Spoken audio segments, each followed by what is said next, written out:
Okay, welcome back. Philip Cerney, we're going to be doing working with air dry clay today, and we're working on a hard slab project. Let's see, we already made a pinch bowl with the air dry clay, a coil pot, and a calavera.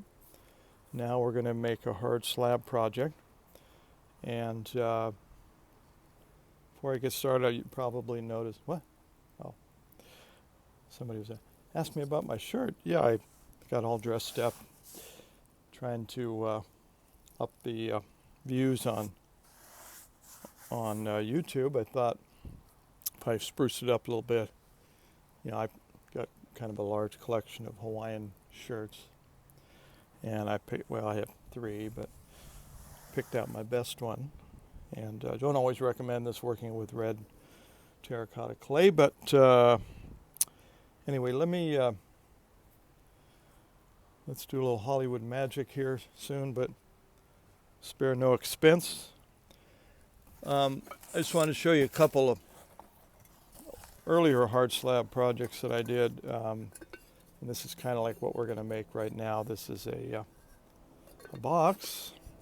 This is about the size of what we're going to do. This has not been decorated, but it's just plain overhead there. You can make a lot of things with hard slab, and the way we do it is we roll out slabs, cut them to sizes, and then assemble them, and then let them dry and decorate them. So I just brought a few examples of some things that I made with hard slab. This is a teapot. I don't know if you can see that. It has a little luster decoration on it, kind of in the Art Deco style. And I made a little vase, square, added a little rim on it. And this is another box I painted with gold. Okay. And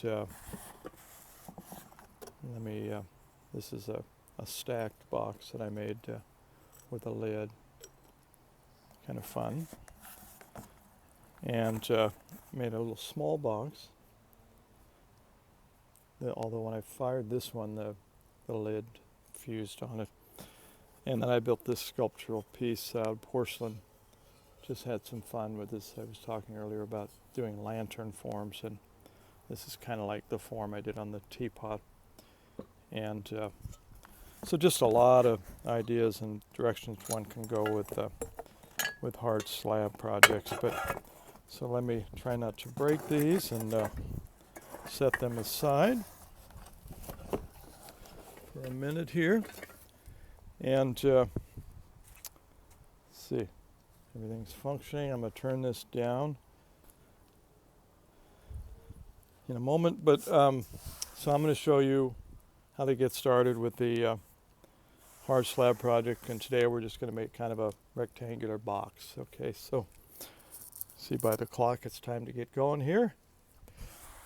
Okay, let me turn this down. Okay, see if you can see that. And so the way this works is we're going to, sorry about that, I dropped my mic there. I'm going to start with, I just cut a slab of clay off our block of the red terracotta air dry clay, and it's about 2 pounds of clay. Okay, and so let me see if you can see that on the video there. Okay, so to start with, you can just kind of throw the piece out a little bit, make it stretch on your canvas. As you can see, it's getting larger as and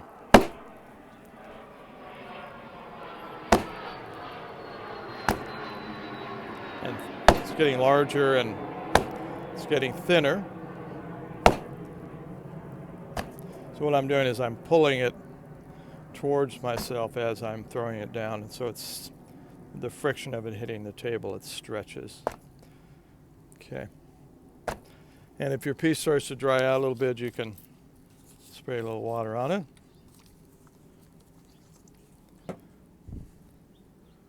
Okay, we don't want it to get too thin.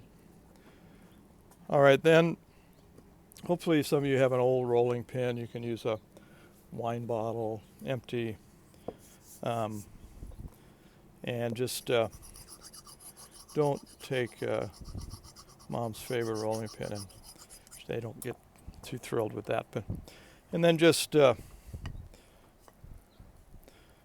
roll that out. Okay. And one method for keeping this, I'm going to cut away a little bit excess here.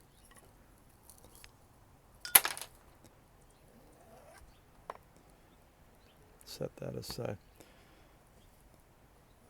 Okay, the goal here is to cut enough pieces to build a solid box. Okay, so the box has 4 sides. Let me grab one again here for example. So we have 1, 2, 3, 4, and then we have a top and a bottom. So we have a total of 6 pieces we'll need to assemble this box. Okay, so you may need to roll out a few slabs, but one trick to get a nice even slab is to get a couple pieces of wood. These are about 1/4 of an inch thick. Just some old fencing I had. And you lay those down either side of your slab, just as long as the rollers can bridge across, and then just continue rolling that out until you see it keeps stretching out a little bit. All right, and that wood is a great little trick to get a nice flat, even thickness, about 1/4 of an inch thick, which is a good thickness for these boxes. Okay. So you take these aside, and so again, I want 6 pieces, and I've decided I'm going to make the pieces 3.5 inches wide by 5 inches tall. You don't have to use that dimension, but I'm just using that as an example. And I find a nice metal ruler works good for this. Wooden ruler tends to get a little gouged up, but so let me just start with a straight edge here. Okay, so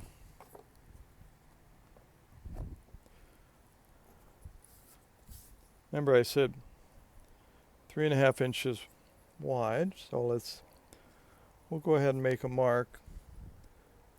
3.5 inches, 3.5 inches. So you put a couple marks there, and then that'll give you a straight line there. Okay, and then you take your pin tool.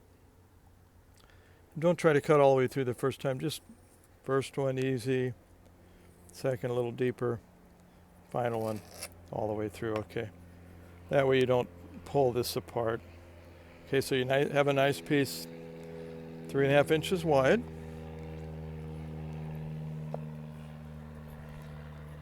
Now let me square off the top here.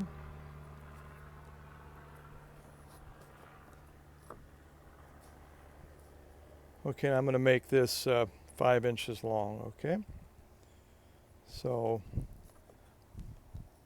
5 inches, put a couple marks there, and drag it once, twice. You'll hear it hitting the canvas the 3rd time.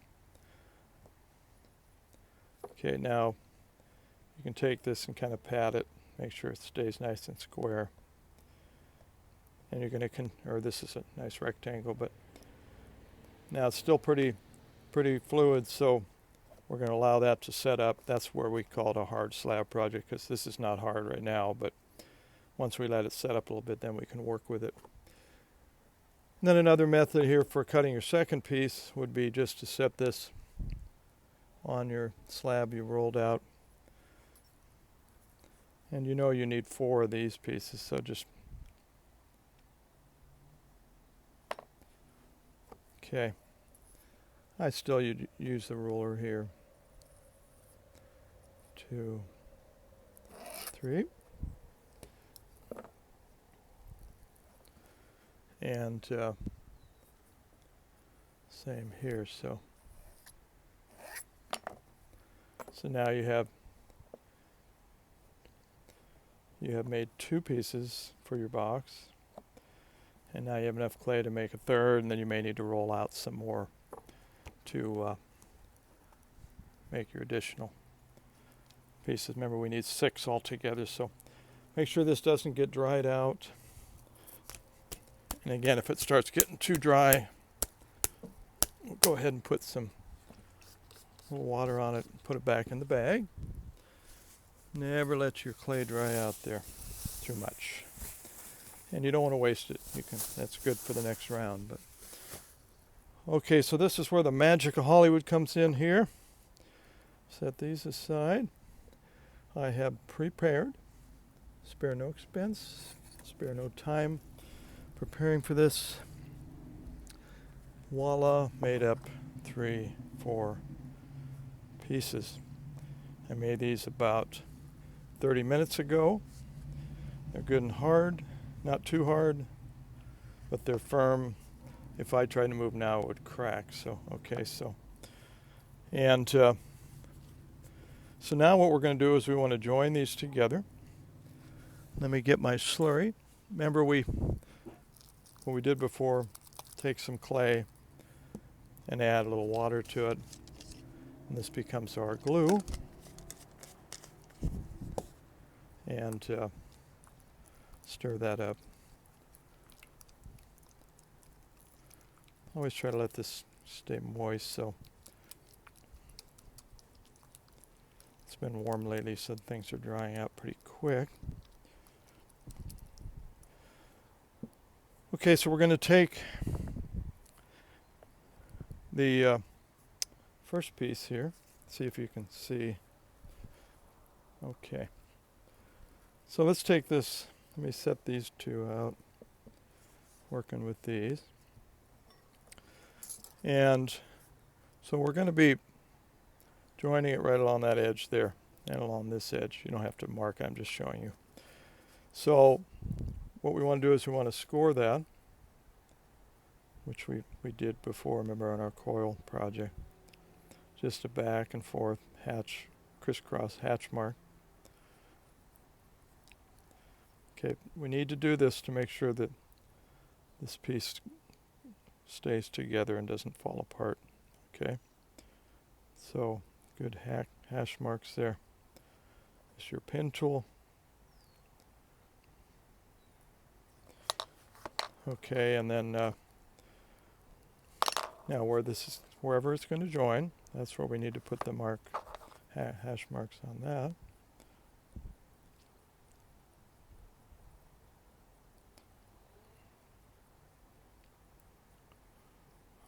Okay, now that we've marked that, go ahead and take some of your slurry, put a little there, put a little on this edge. Be liberal with it. And now you're going to just stick it right down, kind of wiggle it a little bit. Okay. Keep that pushed down, get that joined up real nice there. Okay. Now what some people like to do, and it's totally up to you, but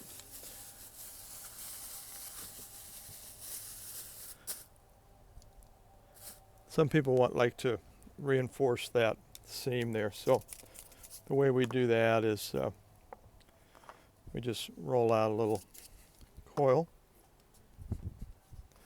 just a thin little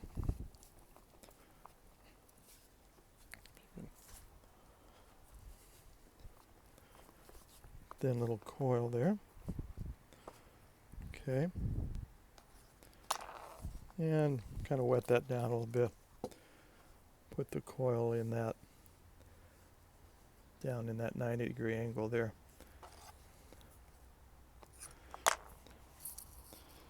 And then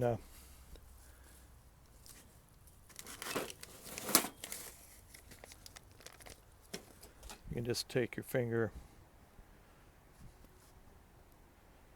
and work that. Okay, it strengthens that.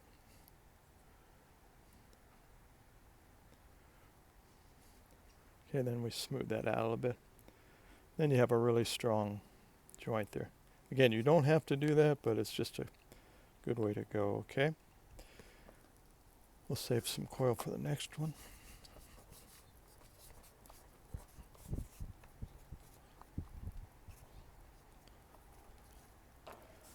Okay, now on this other side, again, remember we're going to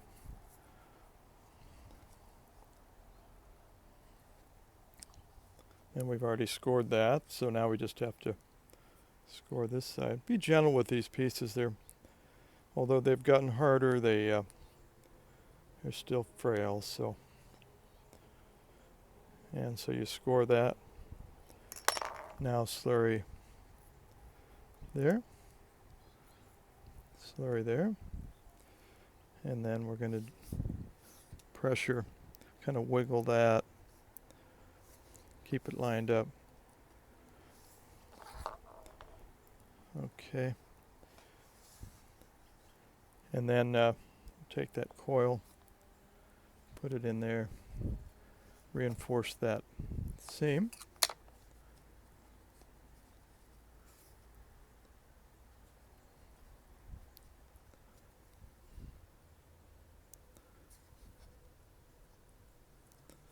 Again, be gentle with this because it's fragile.